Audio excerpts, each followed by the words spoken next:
Kim Nordström, välkommen. Vi ska prata om din bok. Tack. All right. There we go. And switching from the beautiful Swedish language, the language of kings and queens, to another language of kings and queens, English. Kim, great to have you on the podcast. Finally, we made it. I'm such a fan. You know it. This Up, Down, Up is such a great book. I've read it a couple of times. I've bought it 2 times. I have the original copy and I'm waiting for the audiobook. But today we're going to talk about some of the topics that are interesting about the books that may or may not have changed or worth a discussion. I have a feeling you're going to challenge me a bit. Yes, hopefully. I'm going to challenge you with the first one. When you turn the book in the back, it says, Kim Nordström set out to explore what it takes to build a successful game company. Who is Kim Nordström and why is he exploring this? Wow. It's a good start. So some level of credibility. I actually released my first game in 1995 on a Commodore 64. I was a pixel artist back then, but in all the coding I did was in machine code. So pretty hardcore stuff. Bunch of studios, indie studios. I think my claim to fame was probably not from any of those indie studios. I probably learned from failing more than anything. But a bunch of console, like $10, $15 XBLA, PSN types of games for a long time. I worked at PlayStation in the US R&D PlayStation. That was fun. So I was there to build hardware and software, PlayStation 4. That was pretty cool. Then I was headhunted to King. So I moved back to Sweden. I was GM, VP, King, Malmö studio for a couple of years and part of the whole growth journey with King. Pet Hero Saga? Pet Rescue, yeah. It was a small game. I think it peaked on 16, 17 million DAO. Mm-hmm. Small for King. Yeah, small for King. Everything was King. It was like everything at King was small compared to Candy. Yes. It was crazy. It was so big, right? But I think that game made like 550 million, euros, dollars. Yeah. During those years I was there, so it was big. And then I shifted a bit and I joined Paradox.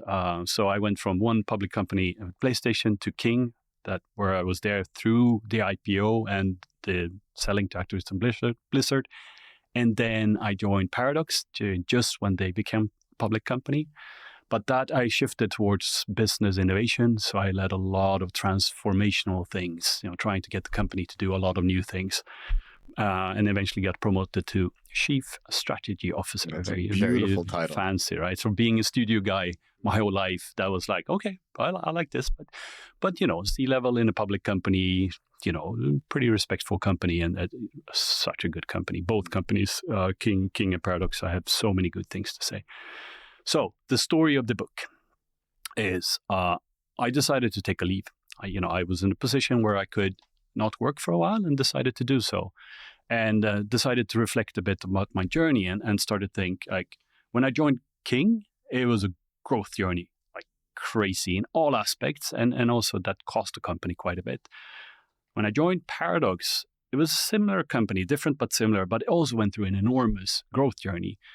And not long after I left, we've been through a bit of a decline phase with Paradox. So I started looking, like, I've been in 2 growth journeys. Mm-hmm. And the patterns were pretty similar. So in my head, I wanted to understand, because at King, I didn't really know what's going to happen. But when I worked at Paradox, I could compare a lot of things to King. It's like, I don't think we should be doing this. I didn't really know where it was coming from, but I had a sense of feeling like, if we do this, I think it's going to break. If we do this, it's going to go right? So I became a bit obsessive of trying to figure out, like, is there a pattern here? Mm-hmm. Because in my head, I want to do a third one at some point, right? And maybe, hopefully I am, right? So I want to be well prepared. So in my head, it's like, I have time. I'm very interested. Let's explore this a bit. So I started calling around friends and asking, and that translated into a number of interviews. And then that became a set of articles. And then I realized, like, who doesn't have a childhood dream of writing a book? Many people don't.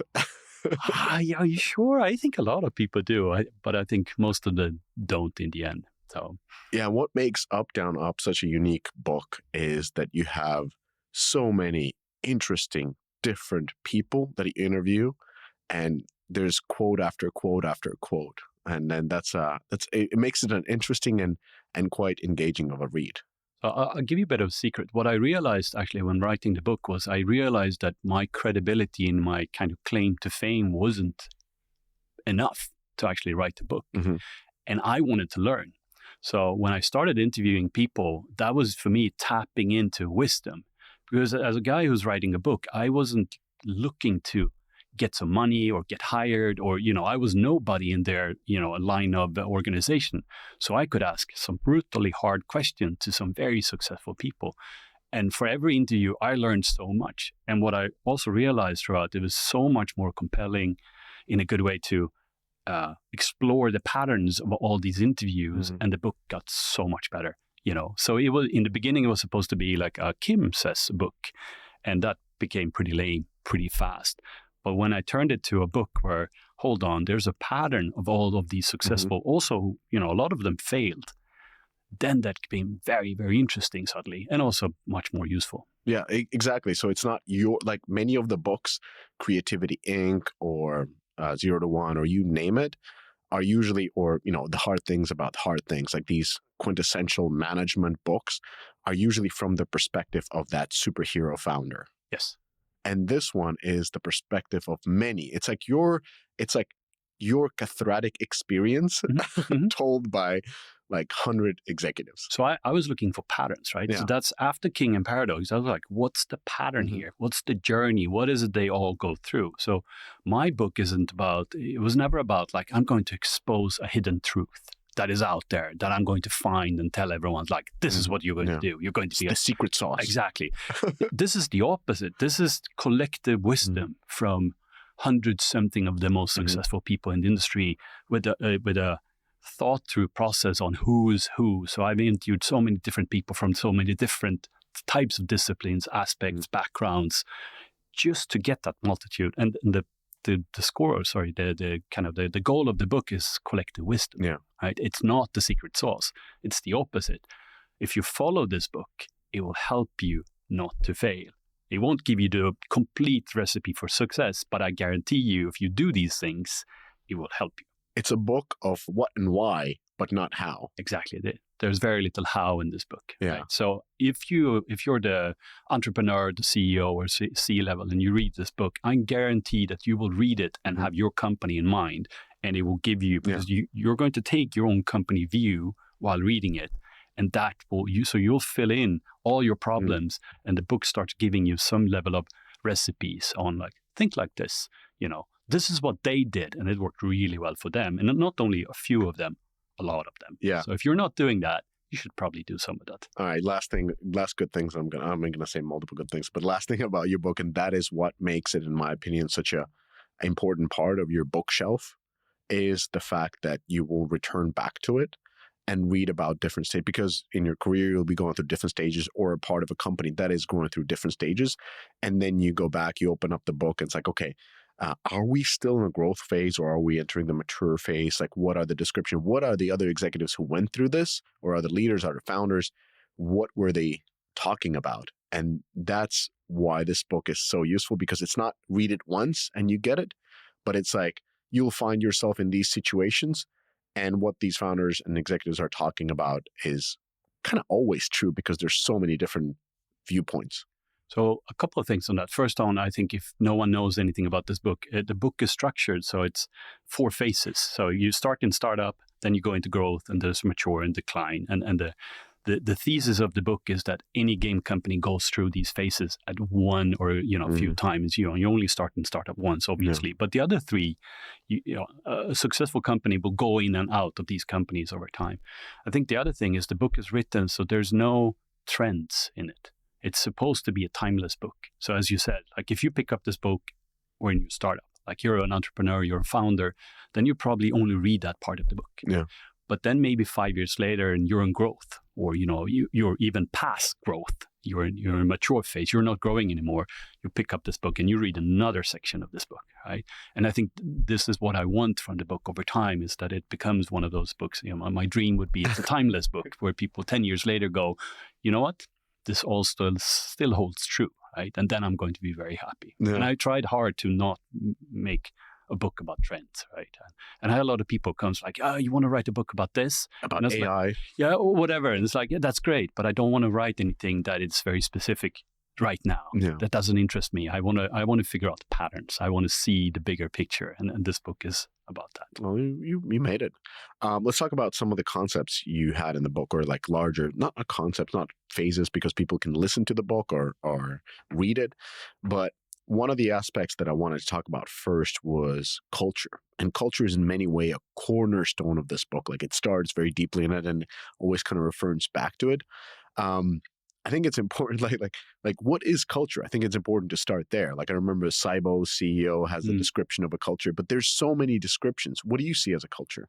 So, I mean, a bit of a backstory. When I started writing the book, the intention was to have these 4 phases. That was everything I wanted to. And I actually said in the beginning, it's like, I'm not going to touch on culture because honestly, it's like, I don't know how to describe it. So if I go 3-4 years back in time and someone asked me to describe culture, I would probably be all over the place, right? But what I realized pretty quickly is like, I cannot write this book and cover these 4 phases, because the culture part, or as I call it in the book, the foundation, it is really truly a foundation. It's like, if you build a house and you get the foundation wrong, it doesn't matter how you build the house is going to be a bad house. You need to get the foundation correctly. So culture is that foundation. And it was in a meeting with, so I talked, all the many people, all the many brilliant people. Matthias, who's the CEO at Saibo, he's like, I spent time on this. I spent a lot of time. So he came to me and he said, culture is, in the one sentence, is culture is patterns of behaviors over time. That's it. That's the summary. So essentially is, a collective behavior across your company. If it's 5, 50, 500 people, they collectively behave in the same way, and they stay consistently as that change together over time. That is your culture. And as the leader on the theoretical side, your assignment is, if there's behavior that actually isn't what you want, then you have to work with that. You have to actually kind of weed that out and go after and say, there's people here, there's teams, there's department, they're behaving in a way that is not the way we want to behave to achieve the success of the company, whatever the direction and the goal is. And on the other side, if people are behaving according to the way you want them to behave, because it is your company in a way, then you should reward them. Like, great, this is amazing. Keep this up. This is great. That's the theory. But obviously, it's very tip of the iceberg, right? Yeah. But for me, I use this heavily. It's like I look at everything as behaviors collectively, and then I look at change. Those are the things I look for everywhere. So currently, I run a company of 60 people. Behaviors consistently. It's like, is the collective mass of those 60 people behaving roughly the same? And obviously, there's subcultures towards the goals. Then I'm doing pretty good. There's always some people who don't, right? I'm not saying that that's the case in our studio, but statistically, there's always someone. Your job is to find those and not say you're bad. Work with them. Yeah. Help them. Tell them what's wanted and why, and get them to change the behavior in such way. And honestly, if they don't want to, maybe they should work somewhere else. And that's fine.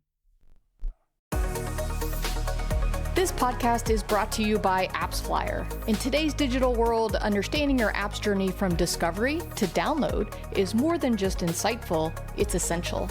Enter AppsFlyer, the leader in mobile attribution and marketing analytics that allows you to measure the full potential of your marketing efforts, making every ad dollar work smarter. With AppsFlyer, that's your new reality. Dive deep into data-driven insights that reveal exactly where your users come from and how they'll interact with your app. AppsFlyer, where your app's potential meets performance. Do you think there's this is a fascinating topic. Do you think there's a right type of culture for certain type of people that can be also the wrong type of culture for certain type of people? Like, meaning like there's no good culture, bad culture. There's different culture. I mean, there can be, but there's technically a culture that two successful cultures at the same time that are vastly different, but still both are successful. Definitely. 100%. I mean, this is super important. So actually, if you think of it, if you build, let's say, it's very vaguely, but if you start a new company, you want to define your culture, you should focus on everything that you also don't want from people, that you don't want in your culture. Because when you recruit and hire people, if you know, even at the first stage, that you're not going to connect with them in such a way that, I'm going in this direction, I want to achieve whatever your ambition is, and I want to work in a specific way. If you hire people who you know by default will not work like that, or don't believe in where you're going, then you've done something wrong. So it doesn't matter what your culture is, as long as you believe in it as the leader and people around you who work for you believe in you.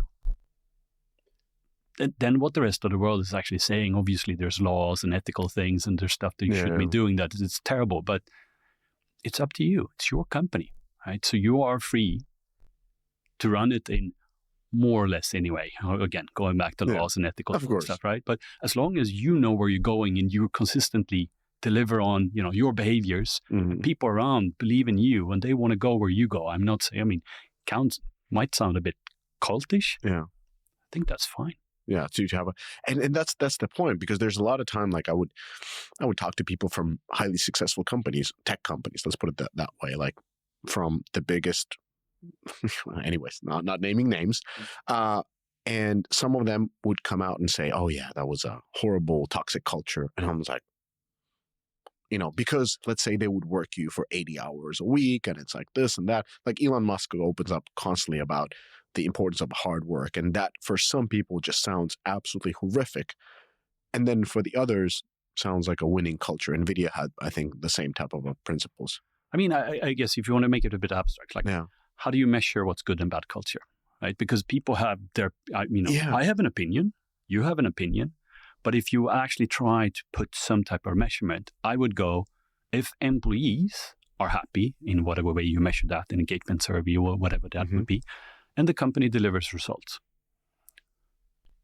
Who else in the world, they can have opinions, but if you as a company, 500 people, if they, almost all, let's say majority of them, like a large majority of them, are overall happy and believe in what they're doing and can learn and grow and be part of something, and the results is there,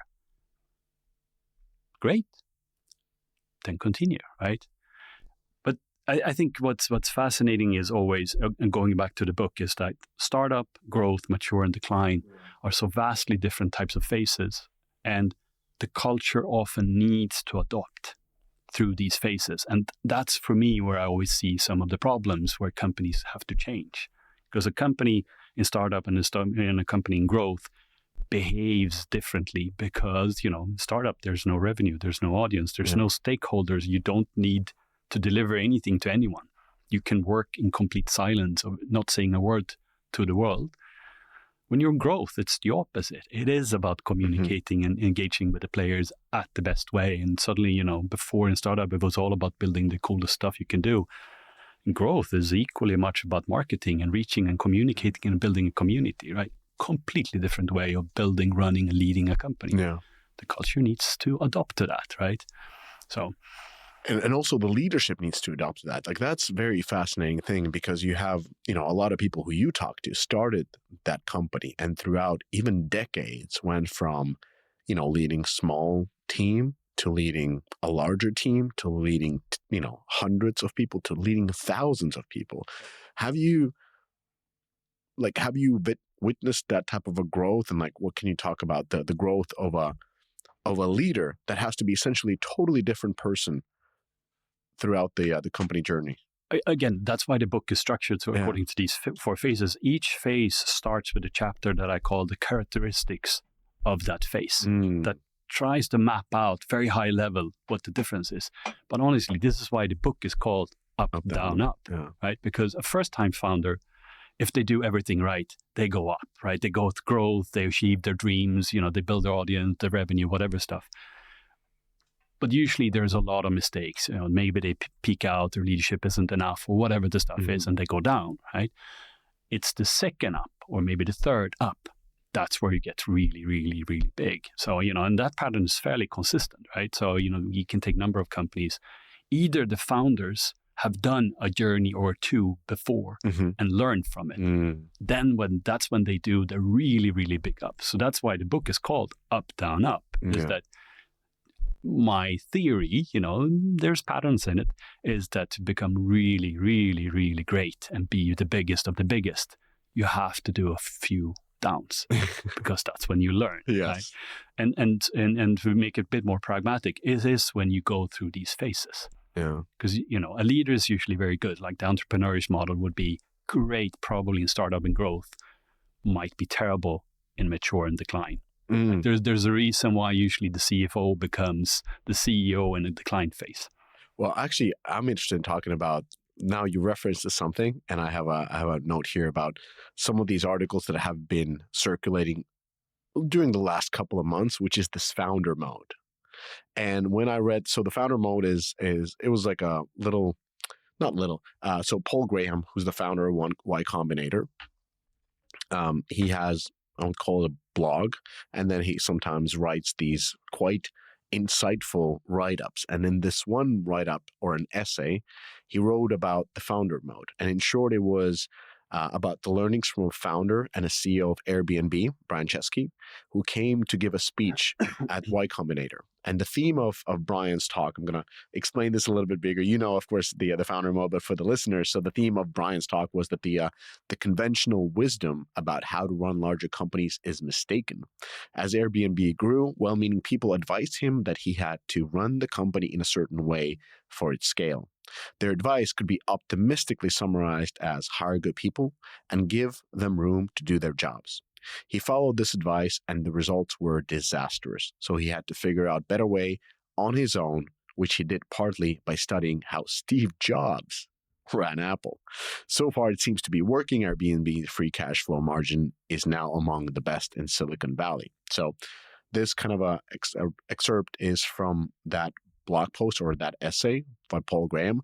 And in your book, I felt that the perception was that you're promoting a very different management model, something that you could consider conventional, familiar, and something that you had in a book. You had a quote from Ray Dalio. So I'll read the quote, and that's how I feel like the type of model that you like to use and was vastly used in your book.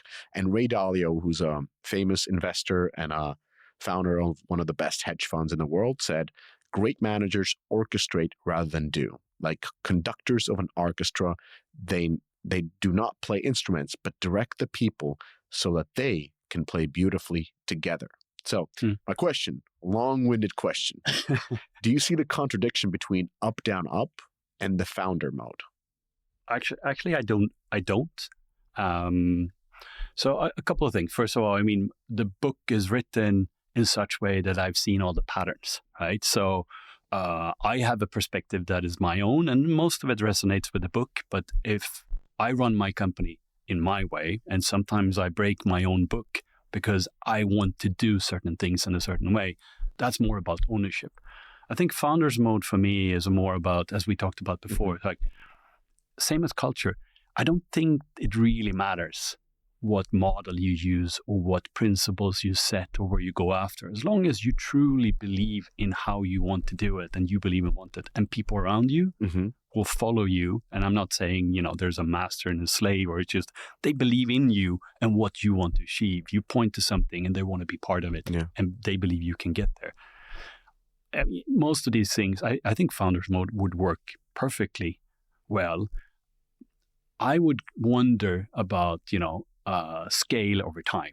That would be my thing. Like founder's mode for me isn't about being a dictator or micromanagement. I think it's about being very, very close to the product and very close to the audience and making sure that the core of the company is that, and you're on top of that every day, and then everything centers around that. I think that makes perfect sense. But then I would also question, like when you're like Airbnb is like 7,000 employees, pretty gigantic. Something like, I wonder how that guy actually, manages his... To sleep? Yeah, exactly. It's like, I would question a bit, that if that really works in reality. I imagine that there is a set of 10, 20 people around that person who's very, very good on what they do, right? And they take care of a lot of the business. So I'm pretty sure that, I think if you were the founder and you built that game and you were really there and built that first game, on the second game and the third game, and that's who you want to be, that's the leader you want to be, and everyone in the company thinks you should be that, that's where you need to be. But then you also make sure that everything else that needs to be managed around this company is taken care of. That is also your job. And it's pretty easy to kind of leave one out and say, you should do this. Yeah, but what about the other things, right? So you need to facilitate all of that. So I would imagine the founder's mode is about being very close to the product, sitting on top of it, and being very adamant on maybe following your principles and being the top leader of that, but also making sure that the rest of the company gets what it needs to have, right? Because you can't really forget about that. Well, we're going to talk about principles in a moment. I wanted to just point out with the founder's mode, it kind of came to my mind as well, because like, first of all, when Paul Graham writes an essay, and they are pretty short, they're not a book, they're quite short, and it leaves a lot of room for interpretation. And because it's so powerful, so easy to read, because everybody's reading and sharing it, whether it's the best investors or best executives, and it kind of gives you the perception of like, that's true. I don't need to be a professional manager. I need to be back the same old, like the savage me of a small startup who just did things and kind of find that thing. And I agree with your point that you made is what I think that Brian was talking about is being very detailed focused on the product side. And it's funny that you said these things, because you said like, just make sure that all the other aspects are covered when you focus on what you feel you're best at and what's the most important thing on the company.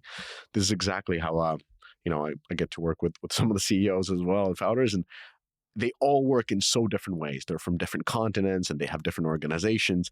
And that's I'm happy that you said it. So I'm not wrong. That's how I approach it as well. I'm like, let's build around you. Exactly. And not force you to do something different, because I feel like that was the impetus of the essay, is like CEOs were forced to be something different what they were, and they were not succeeding in the new role that they had to take, that professional manager role. And they needed to go back to who they were, the detail-focused builders, rather than the peacetime leaders, the executives. And I think that was the impetus. But what happened is that we got a bunch of founders of larger companies happily becoming micromanagers after reading this essay and saying, Paul Graham said it, I need to go back to being a micromanager. But I think one of the biggest learnings I had from this book was that with the 4 phases, obviously it's not like a shift from one day to another. There's a transition between these. The biggest expectation of the CEO or the founders or the management team is to do these types of transitions. Because in the end, as an individual, you're very focused on a set of few things that you are set out to do. And entrepreneurs, people, they behave in one way. Yeah. A big time 10,000 manager and, CEO behaves in a different way. I think it's more, what does the company actually need in certain phases? It would be completely fine to shift people out as long as that's the right thing for the company.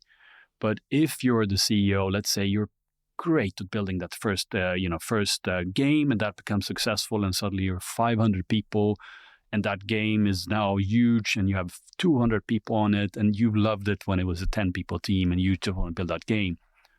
Maybe you can still be the CEO, but you can have an extremely powerful CEO and that take care of all the day-to-day stuff and the line management and the organizational stuff and all of these things.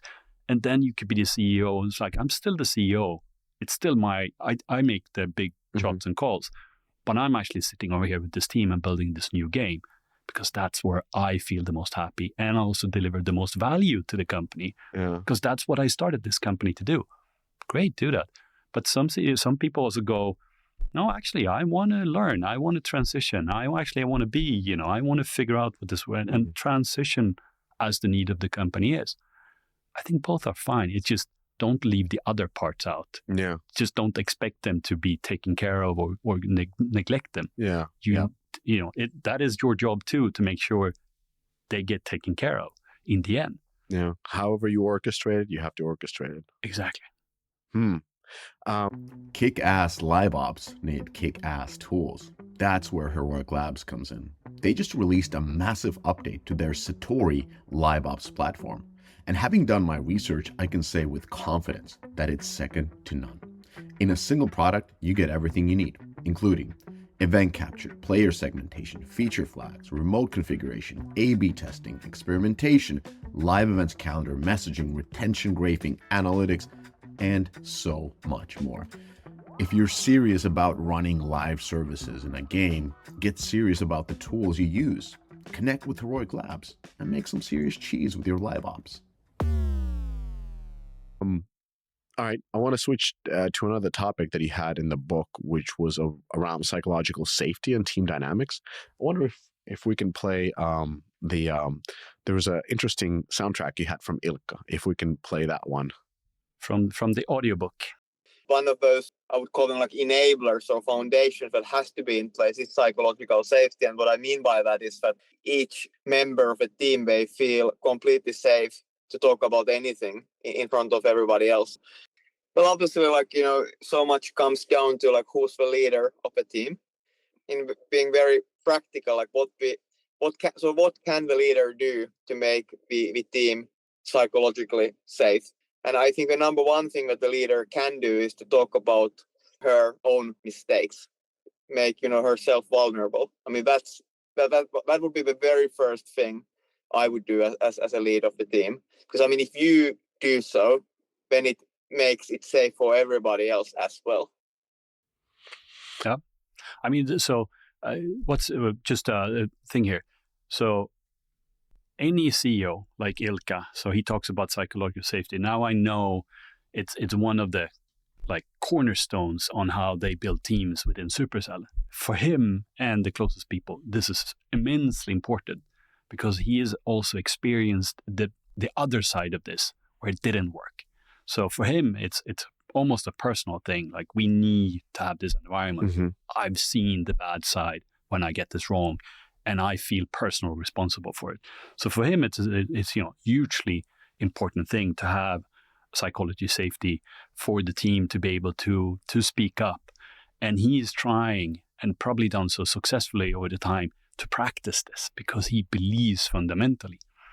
But then again, that's very important for him. Yeah. I think the topic is immensely important for all game companies. But I would imagine that this is one of the few things that actually has been part of his success story, is to be able to establish that environment because he truly believes and has seen the downside when you get it wrong. Yeah, it's interesting how he describes it, and especially how to achieve it is by being vulnerable, but basically by talking openly about your mistakes as a leader, and that's the way to achieve it. The way psychological safety is described is one will not be punished or humiliated for speaking up with ideas, questions, concerns, or mistakes. I feel like people don't quite understand what psychological safety means. I always felt that people have a perception what it is. So let's put it this way. Psychological safety means you can come up with an idea. And Kim, if you're a CEO, you'd be my boss. I could say, hey, I have an idea. And I can say it even though I'm a trainee or I'm a junior. And I wouldn't be afraid to say something out loud. And that's really important for our organization because you want to know what's happening. You want to have all kinds of ideas. You want things to flourish, and especially you want the ideas to flow upward, not only coming from the top down. So I perfectly understand the reasoning behind psychological safety. Do you feel that people are a bit unclear of what it is? Because with Ilkka's descriptions, just talk about your failures, but that also is not really it, because if I'm a leader and all I do every Monday or every Friday in all hands, I'll come in front of everybody and talk about my mistakes. People will be like, that guy makes all the time only mistakes. Yeah. There's a limit. Of course, yeah. There's nuance with everything, and there's nuance with this, but just the short question is do you feel that people understand what psychological safety it really is? That is a hard question for me to answer for you, and if I believe if people do, but I would go that there's a lot of misunderstandings in it. Like many other things, like on the topic of culture, if you ask 500 people to define culture, you'll get 500 different types of answers. I think this is one of them as well, right? I think Ilkka is trying to be vulnerable as part of his leadership style. And I think it comes natural for him. And for him, I think that is a way to promote people to be able to speak up and say, I fucked up. Yeah. And then the company, Ilkka's job is actually here to make sure that no one punishes anyone to say, I fucked up. Yeah. Okay, his job is to say, let's learn from that. I think he's also saying, don't repeat it, right? So there are a lot of nuances with this type of vulnerability. Like any other culture, you need to build a certain framework around it, right? Because if you fail over and over and over again, depending on how you measure that, then you're not learning. That's bad. Right? Exactly. So, and also if the company has set you up and say, try, it's fine if you fail, and then you try and fail, and then the company says, what the fuck? Yeah. Right? Then the company's doing wrong. But if the company is saying, you cannot fail on this, you need to get it right. And then the person or the team comes back and said, we failed. It's not right. So this is where the principles and the culture comes in. There's a certain leadership that needs to be established where these boundaries comes in. And I think those are pillars for psychological safety as well, right? So there's always a box. There's always boundaries and borders for everything. There's always too much and too little. Yeah. Psychological safety is the same thing for me as well. Like, there's a boundary where I move in between where we think, failing is fine, or, speaking up doesn't mean that I can call you out in a racist, provocative, attacking. When you speak up, you also need to learn how to speak. So it's in a pragmatic, solution-driven, not attacking. So there's learnings to that as well, right? Yeah, actionable, good intent. All of these things, right? So there's a language, but that's the same as, every company should do feedback trainings. If you do good feedback trainings, then you will also be better or mastering of going, actually, hold on, I don't feel safe here right now. Let me explain why. This happened. I'm not attacking anyone, but this happened and it made me uncomfortable. You know what? Next time, maybe we should do like this. Yeah. Right? Then people would go, I hear you. I feel with you. That was a good example. And if someone would say, it's like, you asshole, you undermine me and it's your fault and you should leave. It's like, that's not, that there's, there's language that needs to be taught within the boundaries of these things. Yeah, it's just so hard in practice because as leaders, I think it's easier to take accountability, to be vulnerable, especially in a situation like, let's say, Ilkka or similar type of people who are incredibly successful, really, really like world class at what they do. And when they make a mistake, which seldom happens, then them talking about it is like, wow. But of course, if you are a new person to a team, that's a totally different position. You can't be like, oh, Monday stand up, time to get vulnerable. It's like, well, when I wrote the book, there was Ilkka that made me to explore this, because when I asked him, like, what's the most important thing for you in team composition? This was one of the first things he went after, like psychological safety. And then I was like, explain it to me. Like, what is it? And then he referred to Google. They didn't 2012, I think. They did a study on what makes a good team. Yeah, so they spent a couple of years exploring and trying to find, patterns from a psychological standpoint, and they came back to a set of things. But one was a simple thing. If there's a team, you have to make sure that everyone gets heard and speak evenly enough. Like, it sounds super weird, but I think there's truth into it. So if you have a team of 5 people and one person speaks 80% of the time, that's really bad, right? So it needs to be evenly, and it's the team's responsibility to make sure it's like, hey, Mishka, you haven't said anything. Yeah. I have nothing to say. I want to hear your opinion, because we don't want to be in a situation where you actually have a lot of opinions and then it comes back later on. Let's talk about it now, right? So foster that thing. And I think the second thing was also that the team needs to collectively take responsibility for everyone's well-being. Yeah. If I see that you're struggling or in a bad shape or you're unfocused, I it's my responsibility with the team to go, hey, what's up? And you're like, oh, it's nothing. I was like, dude, I see it. It's something. Like, talk to me. And you're like, oh, I don't want to. It's like, actually, for the sake of this team, like, talk to me, right? And here we go. I think that's where you have the safety, where people go, you know what, I have trouble at home, or, whatever the stuff is, like, I'm concerned about this project. Well, let's talk about that. And those things are apparently, big foundation for this safety. We put in a lot of, like, the word psychological safety. I'll give, again, an example as a Supercell, which is really good about the culture, but Ilkka's example, and maybe, like, he actually has a couple of different examples in the book. I think he talks about in the book of how brutal the feedback for the games is inside the company. Does he? Peer. Yeah. So they do a lot of peer review, or used to, at least. Exactly. And that, like, when I was there back in the days, that was most brutal feedback I've ever seen. Like, people would, I wouldn't say like shit on a game, but close to it. Like, they were as ruthless as possible, because everybody was sort of guarding the line of what is a Supercell game and what is a Supercell product. And that is actually a culture of psychological safety. But the way it's portrayed is not like that type of example is not put in. It is the example of you're expected to say when something is wrong. It's not toxic positivity that you're looking for, where everything is great and you're trying to, help somebody and make sure that the quiet one speaks. That's also a part of it. But the other part of it is it's a feedback of brutal, direct culture. Exactly. Synga, I've been told, is the same. King was partly the same.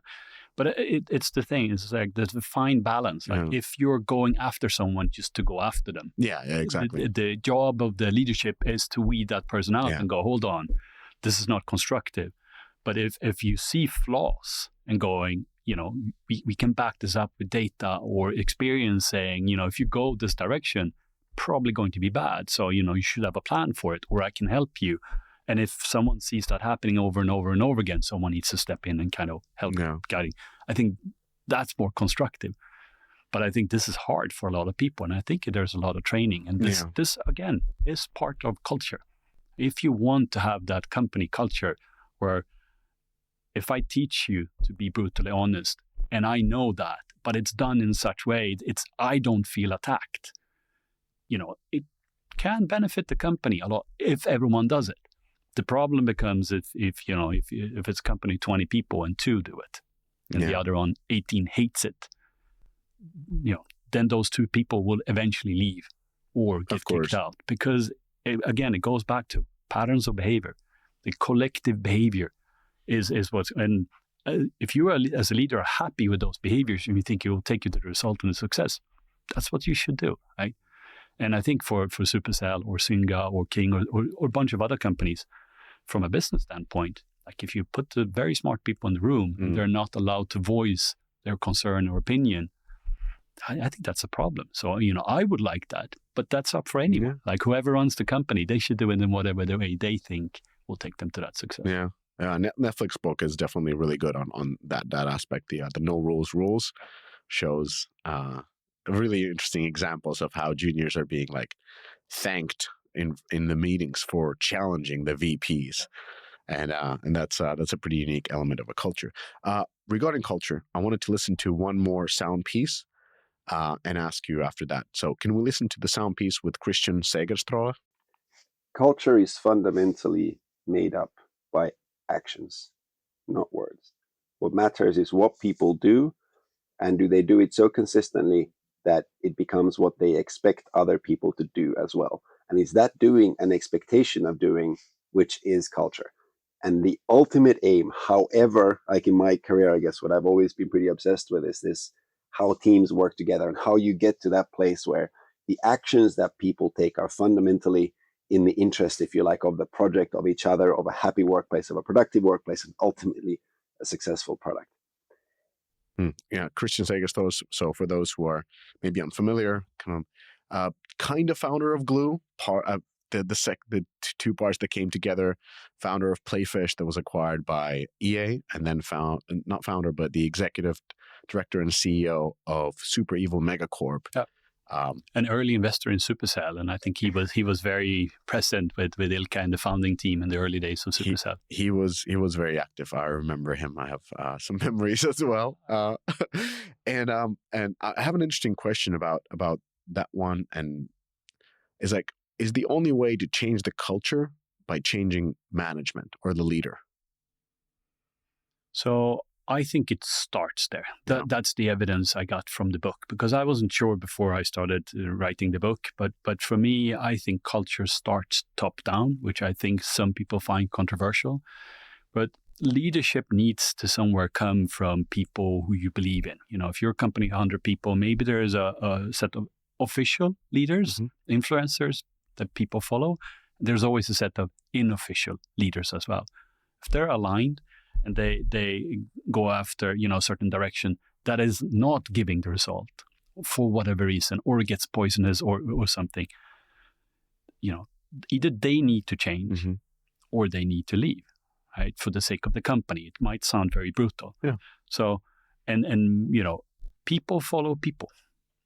And usually if you're a founder or you're top level, you have a stronger voice, right? Depending on the size of the company, of course. And if you're leading in what could be, qualified as the wrong way, that person needs to change. So everyone else can just take a decision and say, do I believe in this change or not, right? Maybe half of the company goes, I don't believe in this new person comes in, and then maybe they leave, and that's a mess, right? But if the leaders of the company don't change according to what is required, essentially changing the culture, then none of the other people will change either. And you'll get a mess, I think. Yeah, that's my experience as well. Like, in order to change the culture, that's the only way. If you want to make a switch, then you have to make it from the top. Just like in a sports team, you change the coach first. And then the new person who comes in can work with the team and change it, and maybe they change some players or something. And obviously, once the fundament of that culture is there, everyone has an impact. Everyone's helping evolving it, but someone needs to kind of set these fundamental pieces. Yeah, there's an interesting example that came to my mind. The SEAL team, like when you try to enter SEAL teams, they have the Hell Week, where essentially you don't sleep for 5 days and they make you do really tough physical things. One of them is they take these carryable, inflatable boats into the ocean. And it's a hard work and so forth. So back and forth. And anyways, like that's the exercise.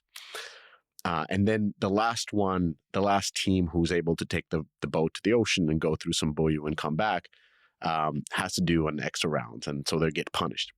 And they have tried this interesting leadership change test. And what they did is, what if you change the captain of the ones that come in last, the losers, with the captain of the winners? What happens? Do you know what happens? No, I don't.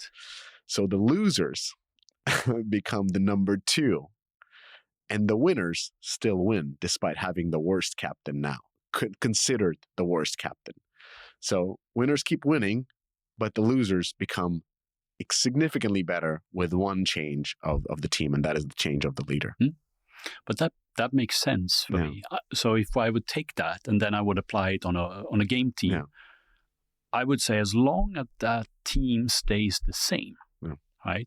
Without the leader, that team can probably consistently for a long time follow those principles and that culture within that team as they strongly believe in it.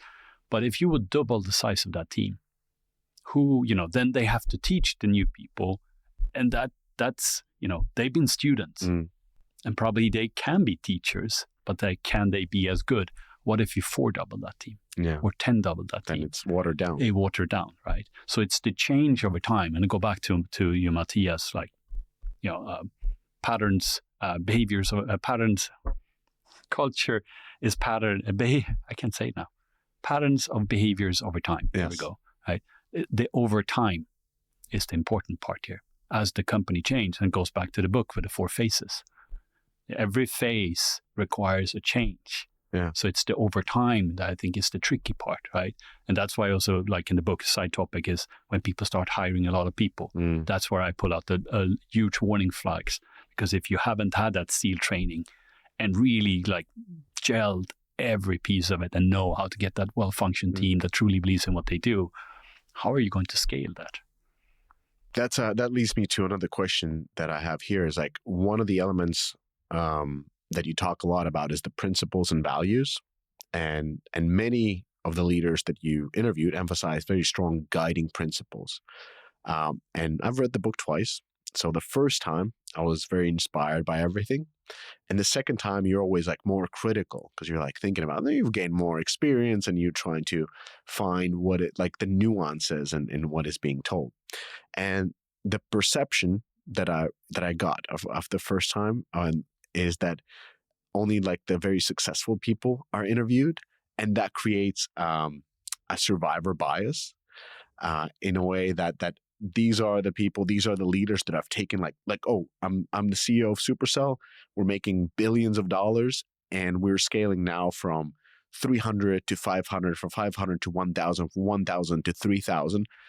And where I really like screwed up is I didn't write the principles of the company, the values, and there were too many. And like Ilkka describes them, and it's like, yeah, sure, that that you can consider that as a problem now because that was one of the things that you didn't do, but you also found an incredible product market fit, built these amazing companies. Your company's superbly profitable, filled with extreme talent. Like I get that that's your kind of like what you consider a mistake, but what would have happened if you would focused on that, on writing everything, like creating the book that they have now, the employee handbook, and etc., versus being focused on psychological safety that he was instilling, all the strategic moves he made, selling the company twice, and stuff like that. Like what I'm trying to go like understand is when does this element should come in? Like when do you need to put in your focus on principles and values? Because when you focus on one thing, you leave other things at a little bit of byside. That could be even a product market fit. Yeah.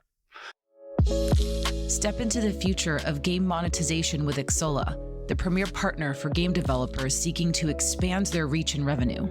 Xsolla provides a robust suite of tools designed to enhance user acquisition, manage subscriptions, and streamline payment solutions worldwide.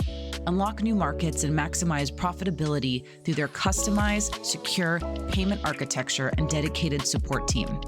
Xsolla, powering game developers to achieve global success.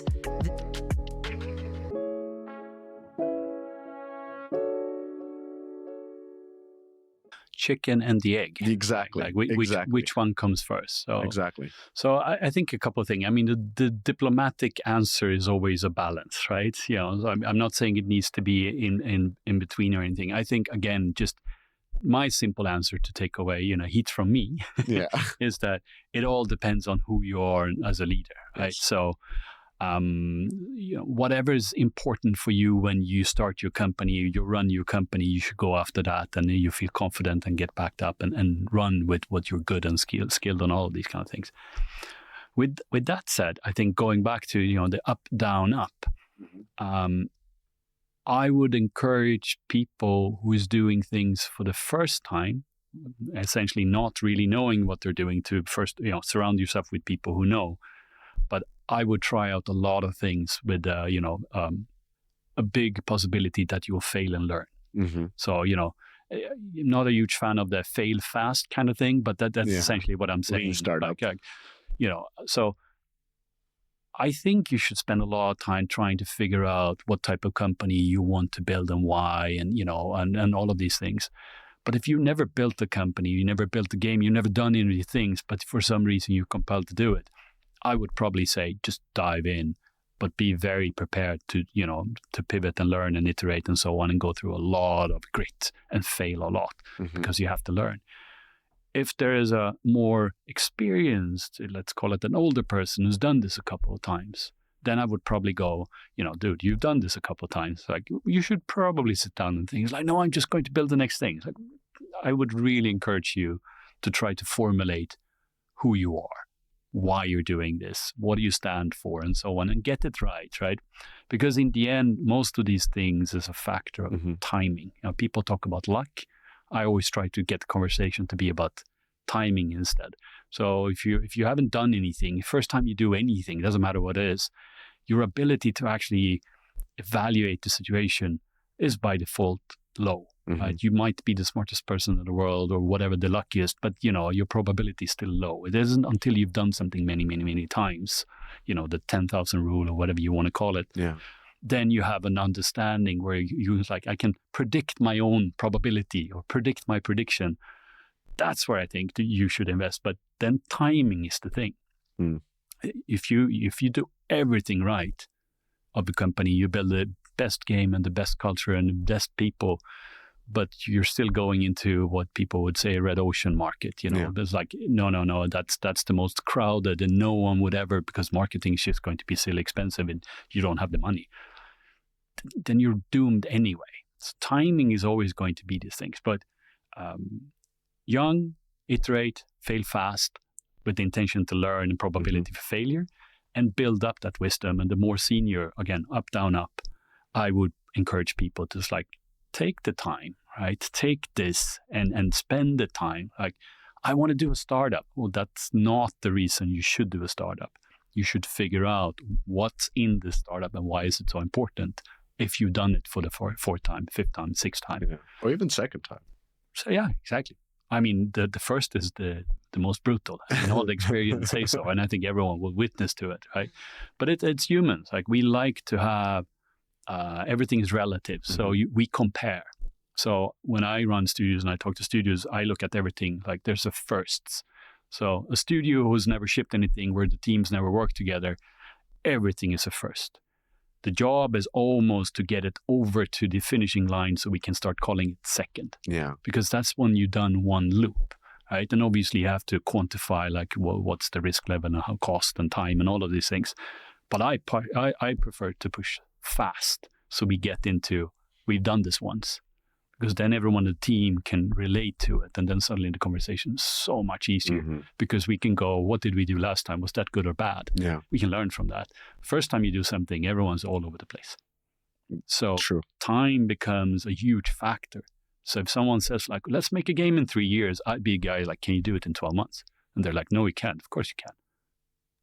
And they're like, no. It's like, oh, and then we end up 18 months.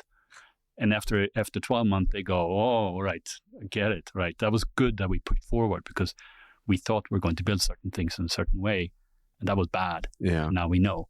So time is the most valuable currency, I think. And that is where you get, all the timing and seniority and all these things. But it's a side topic. Yeah, basically. So if I summarize, basically what you're saying is like, if you're doing something for the first time, just get it over with. Just put your effort, work hard. And your eagerness and your speed will correct against the possible mistakes that you do. If you do something for the second or third time, at that point, you have to be much more methodical. That's when you write things down. That's where you plan to fail.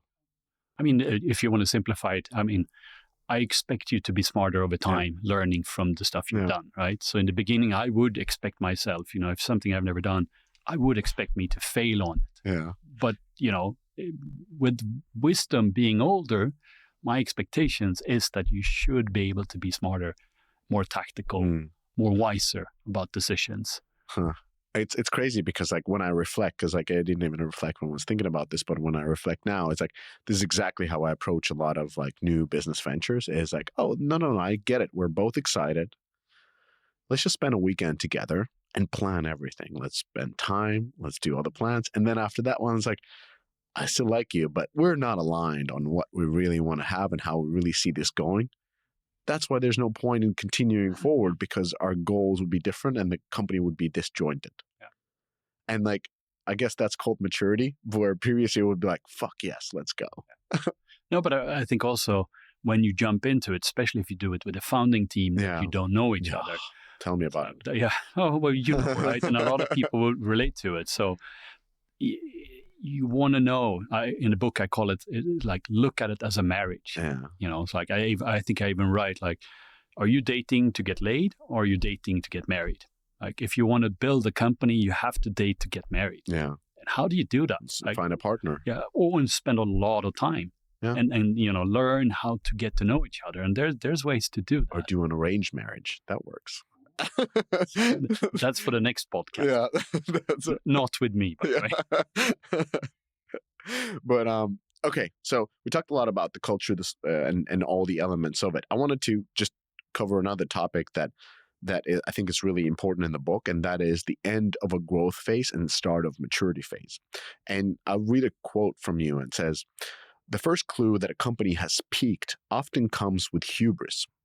hubris meaning excessive pride. There's a level of arrogance that comes with success, a feeling that you're invincible and that you can achieve anything. So how do you characterize growth and maturity phases? So, longer story. So when you're a startup, you have this dream, this vision, this ambition of something you want to build, and you get the right team together, the product market fit, you get the timing, the talent, and you build that game. And in growth, you take it to the market and you scale it in whatever way you do it, through community, organically, or paid, or whatever it is, right? Startup and growth are pretty exciting phases of a game company. It's like you're chasing the dream. Right? It's scary in so many ways, but it's a positive thing. Right? Startup is, you run high on the motivation of what you're doing because it's so amazing to fulfill your dreams or something. Whereas growth is like adrenaline and grit. Like we have more players coming in and they're loving it. And, obviously there's, downsides in it.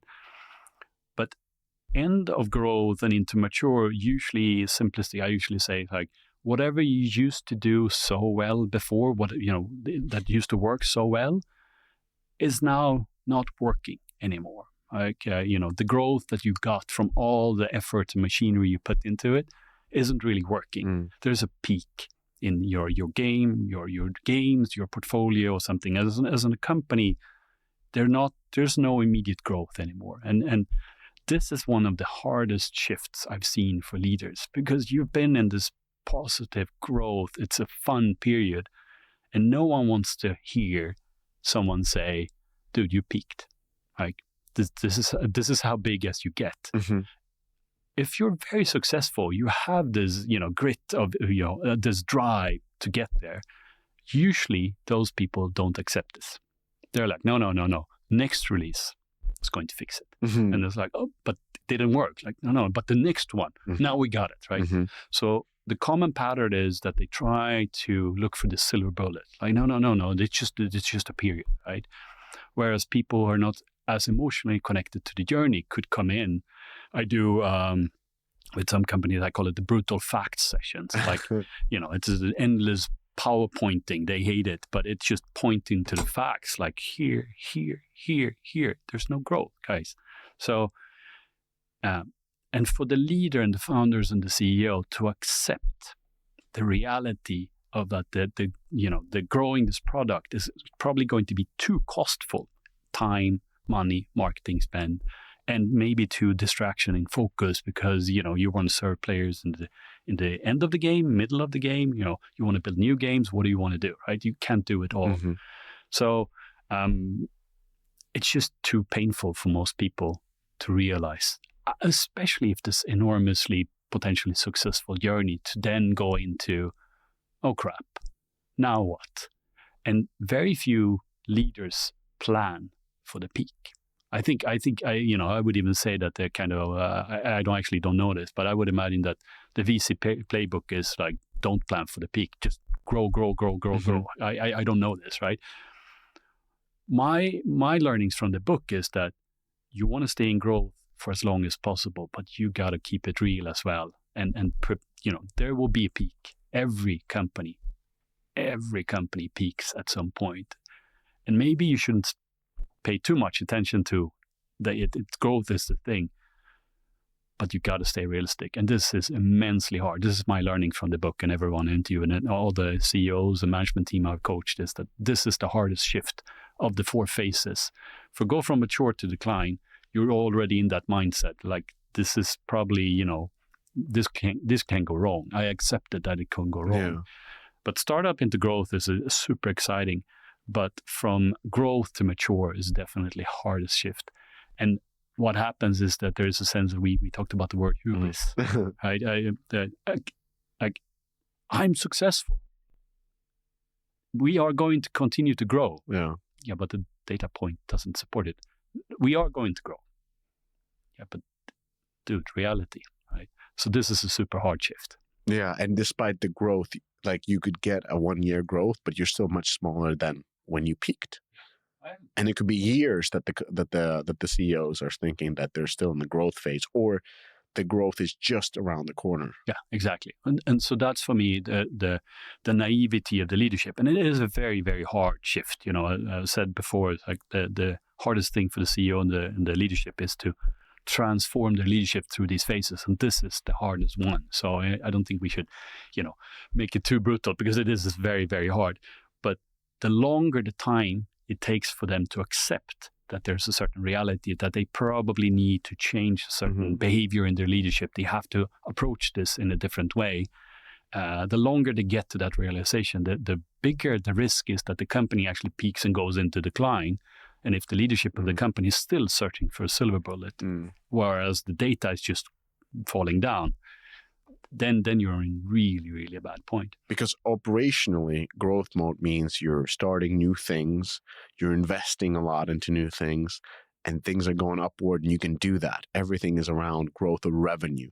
Versus maturity means everything is about EBITDA. How profitable can we be by focusing on what we're doing rather than seeking that magical growth that could be around the corner? Let's just be better than we were last year. Exactly. More profitable. Exactly. So I think of it, I have a few concepts. One is like all the efforts you put in a mature company could always be, you're just defeating gravity. Yeah. Like that's the best It's to like get getting out. old. Yeah, sure. Yeah, no. But I mean, all the efforts you put in, Yeah. and you look at your KPIs and they're flat. After all these efforts, it's a typical sign where a mature company. But a friend of mine, Matthias Lilja, who's the deputy CEO at Paradox these days, he said, like, there's a time in a company where you create value, and there's a time in a company where you capture value. And he uses Disney as the classical example. Like, Disney created a lot of value. That was he was really, really strong at. And after Disney, there was decades where Disney did really, really well, but just capturing the value. But they stopped creating value. So over time, it becomes really, really poor. Yeah. Right? And then they had to reinvent themselves. A company who goes into the mature phase, also remember, if you're peaking, it probably means you have the biggest audience, you have the highest revenue, the value of the company is probably at, the best place you can be. If you can maintain that, depending on how high, it's not a bad thing. It's just you need to accept that maybe that game isn't getting bigger. But now you have a talented team. You might have a lot of money on the bank, right? You have a lot of wisdom, know-how, and so on. So if that's one game or several games, but it's a period where you need to maintain that. And as you said, like, now profit becomes very important in a different way, and that's why there's a huge change in leadership. The behaviors again needs to change quite a bit. But ideally, you could be an immensely profitable, high-valued, well-performing. All the employees are super satisfied. But it comes down to, if you're chasing growth where there's no growth, it's going to cause problems. So you need to get over this shift and understand this. And if you're in that position, you can figure it out again. There's new ways, obviously, how to get to the next level. But you have to start with understanding that there's a difference in behaviors between growth and mature phase. So you work with many companies. I know you work with many leadership teams, and you give these brutal sessions to them. What then? Like, let's say everybody accepts that that they've passed the growth phase and now they are in maturity phase. Is that when most of the leadership changes happen normally in a company, where those who have built, those who are, starters are...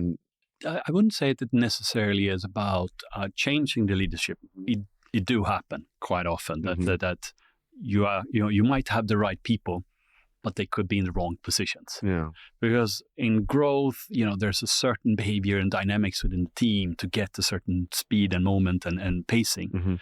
Mature phase is now more about predictability and stability. Like if you start going into profit mode, then you should start looking like, how can we already now predict that in 1, 2, 3, 4, 5 years can have certain stability, so we get a war chest, and so you operationally start building for long term in a different way. So I think it's more about systematizing the ways of working. Processes is one word. It doesn't necessarily need to be, but clearing, forecasting, budgets, all of these things, they come, right? You become a normal company.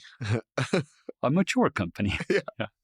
No, but it is in the end, yes, it is about that. It's not, those should be there as a tool to help you to get this predictability.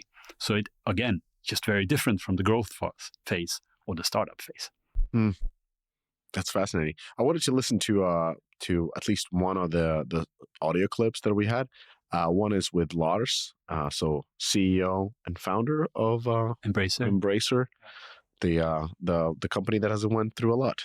They've been through stuff. You take new steps every day, utilizing your success or learnings. Is it a risk that you lose that control because you believe everything you do will become successful? I think it's a great risk. And I think it's one of the most important experiences or things you can have in an entrepreneur is self-control. Reflecting on yourself, reflecting on what you do and how you go about. I've always been trying to do that. Well, here you have a person who's been running his company for a couple of decades, and Embracer had a pretty good run. Growth frenzy. Yes, crazy, right? And yes, they acquired. I mean, that was their model, but the past couple 2-3 years, it's been harder. So this is like the other snippets. It's from the audiobook, and I asked Lars, like, what have you learned from the past couple of years, and what's your main takeaway from working in what I would classify as decline of a company, like as the leader, founder, CEO of the company. What do you do? Like, and what do you take away? And this is what he said. That's very interesting. Especially since the type of frenzy that they had, it's almost like intoxicating, the speed at which they were growing through acquisitions. Yeah. So I think what he's saying is that one of the biggest risks is that the leader of the company isn't self-reflecting on its own ability to kind of lead the company through these different phases. Another sound clip that I wanted to listen to was Leanne, and this is about trying to build something new within Riot. So this is a company that was growth, mature, but then looking for the second up, right? So Leanne is currently VP external games at Netflix, and she spent 5 years at Riot trying to build, but she did pretty well, but building a publishing part within Riot to publish new games. And the topic here was about how do you build something completely new within an existing company who was built for a very specific purpose. I mean, Riot is all about League of Legends, right? And then they built a lot, success. They tried multiple different things. They tried. Riot Forge. But this was her view looking back on her time working at Riot. And not every single company has the patience to wait for that. And that, I think, is the most challenging part of trying to do something new at a company that is so on their wheel track, so on that track, so hard to get them off. But if you slightly veer and then you start building a new track, that could end in, finding gold. But you just have to keep going and have that patience. And so my experience at Riot, I think that was the challenging part. One, trying to educate a company that had never done this in a completely new space. And then two, reassuring the company that if we continue to invest, the return will come. We will get to the point where we can make the League of Legends Last of Us, and then we'll all be looking back and saying how amazing we are.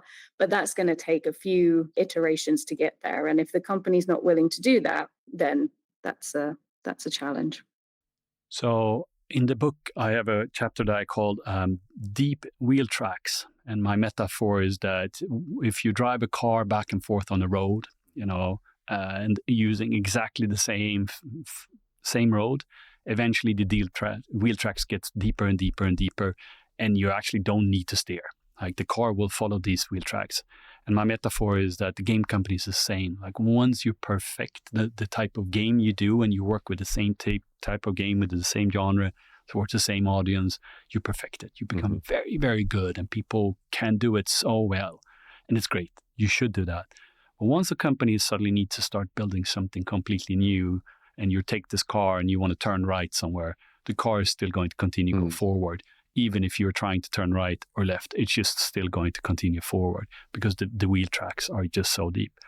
And this I've seen in essentially almost every game company, and even the most successful ones. There's a few ones who's managed to turn right or left, but most companies, they don't, right? And my own experience with both Paradox and King is that they've done a set of number of successes that's been really their success story.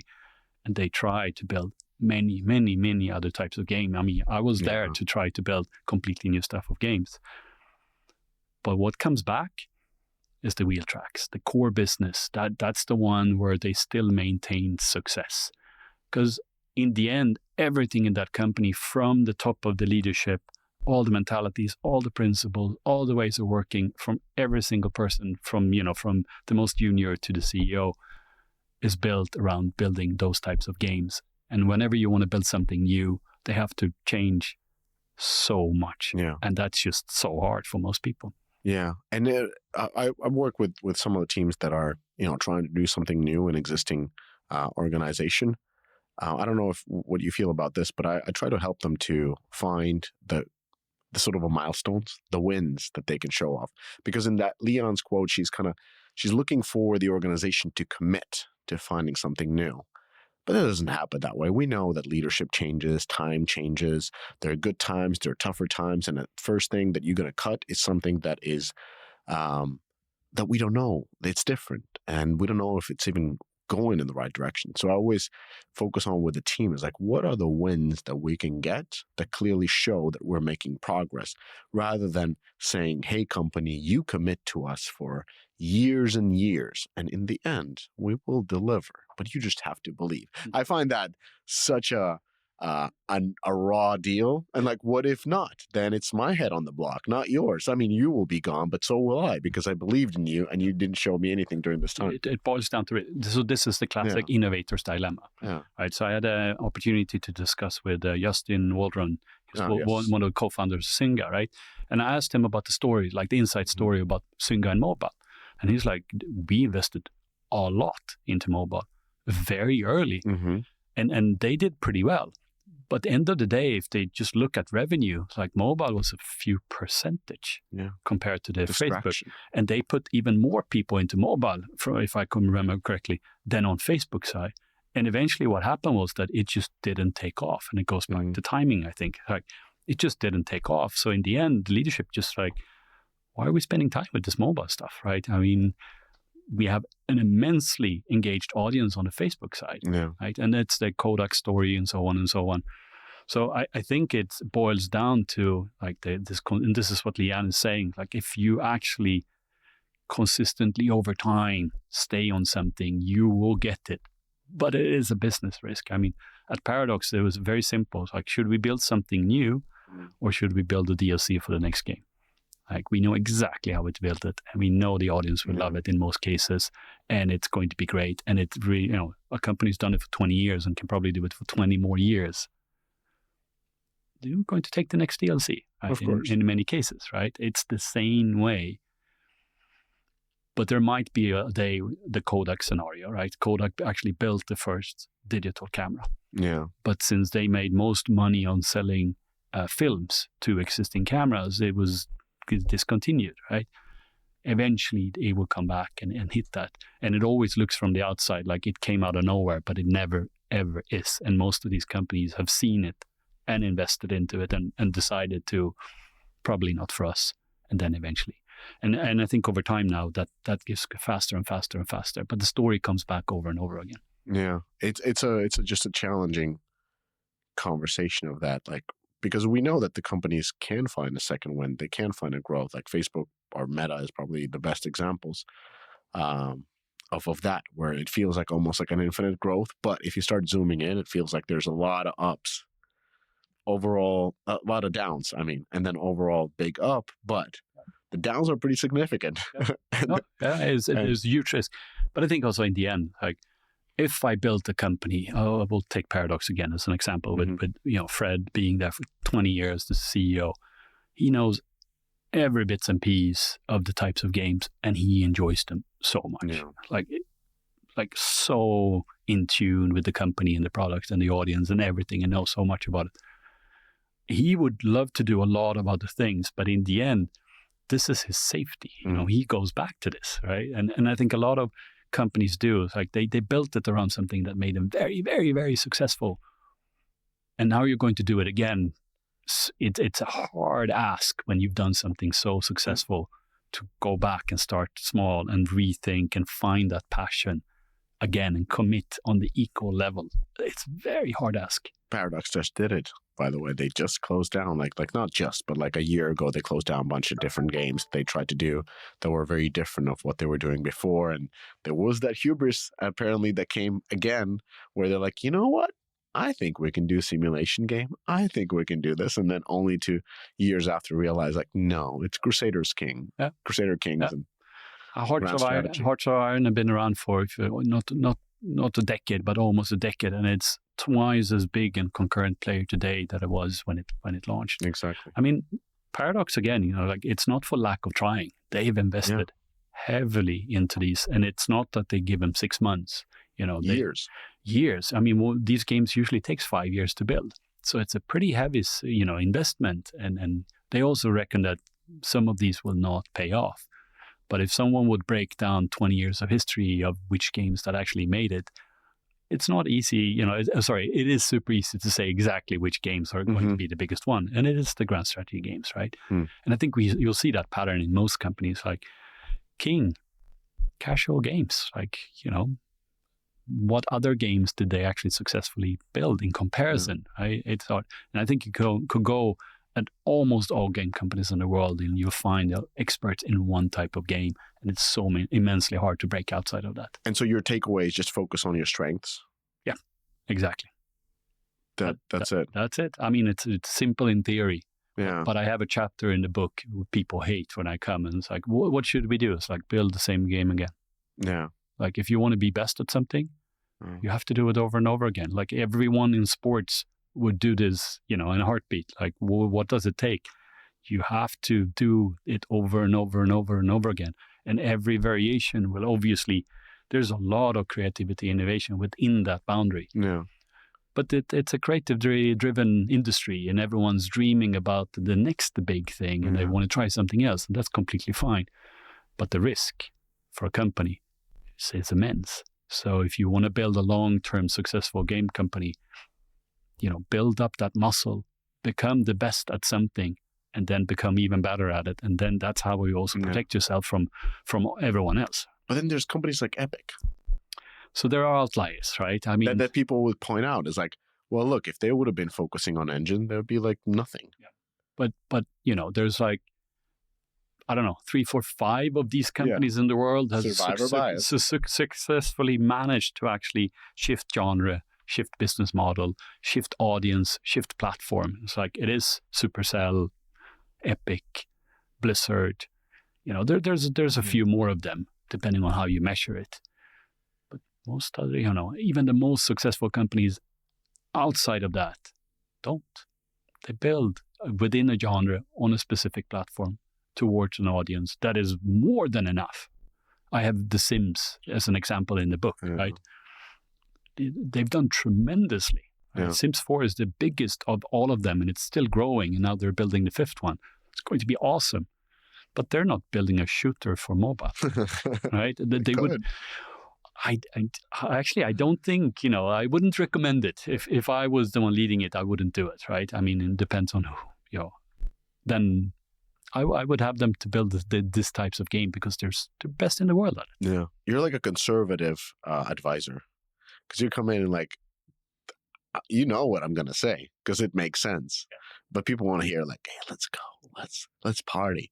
Let's go into some new genre that is not that competitive as your current one and find new growth, triple the value of the company. So I'm all up for it. Yeah. But to be honest, you know, most companies are just not ready for it. Right. So I have a chapter in the book that I call the Horizon model, whose purpose is to slice your core business versus new business and how you operationally do that.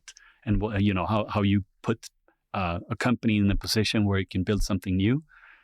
The biggest problem I've seen is that the people on the top will still try to treat the new shiny cool thing in the same way as the old, core business. Yeah. They will apply Of course. all their successes and learnings, and in the end, they will be a part of hindering that, because that's what they are good at. They know that, and they want to be in there in that cookie jar and fix and so.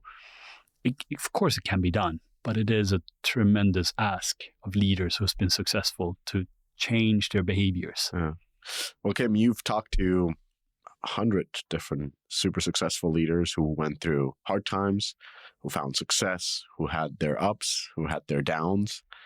You're back in the driving seat, CEO of PlayerUnknown. Do you feel pressure? Good one. Actually, no, I don't. I don't. So Brendan, who is the guy who founded PlayerUnknown Production, the father of the Battle Royale. The PlayerUnknown. Yeah, the PlayerUnknown, that guy. So he started the studio, and he needed someone to operationally come in. And he's amazing in so many ways. I mean, I don't know where to start. And I'm super attracted to people who dare to be who they are and stand for what they are and not fall into normal conventions. That's why I'm super attracted of it. So he allows me to think a bit outside the box. I can use a lot of stuff from the book, but he allows me to follow my own gut. And super happy to be back in the studio. 60 people, super talented. We're building some really cool stuff over there. I always tell everyone, it's going to be amazing, but probability for failure could be very high, because he's aiming for the biggest and most badass you could even imagine, right? But we have a good plan, and I believe in the people, so that's good. But thanks to spending time, taking 2 years writing the book, I mean, I've always been in studios, but I feel so much more confident in myself, because I had this opportunity to, talk to all of these. It's wisdom, really. Yeah. And now I believe stronger in myself. So it's good to be back in the studio, and also a bit practice as I've been preaching. To go back to, do I feel pressure? Maybe the pressure should be that, I released this book whose purpose is to tell people or help people run their successful game companies. What if I failed this company? Does that mean I was wrong about the book? I don't think so. I mean, it's the book is about patterns. But that part, maybe some pressure, but I like it. That's so. You said wisdom. I immediately thought about the last quote, but this is not from you. This is surprisingly from the Bible. But there's this interesting story about Solomon, and the God comes to him and says, "Ask me anything, you'll get it." Like the type of a wish thing. And do you want riches? Do you want to be honored by all men? And he said, "No, give me wisdom and knowledge, that I may go out and come in before this people, for who can judge this great people of yours." Basically, he's saying that give me wisdom and the rest will follow. Yeah. And that gives you the confidence. Well, I mean, the way I looked at it I interviewed 103 people kind of officially. And it became in the end, I really wanted to be more than 100. It didn't necessary. And for the audiobook, I interviewed 28 more. But imagine that you would get, on average, 3 hours with hundreds of some of the most successful people within their respective field, and you get like a freedom to ask them essentially anything, and you come in prepared because you have a book to write. So, I took every opportunity to ask some pretty deep and hard questions to these people. And in the end, of course, it ended up in the book. But for me, it generated wisdom, because I feel very lucky that, first of all, that they opened up to me, which was amazing. But since I had to write the book, I also had to think very hard, what does this all mean? And that generated what I would call a certain level of wisdom. That's made me much, much more confident on how to run the studio than I used to.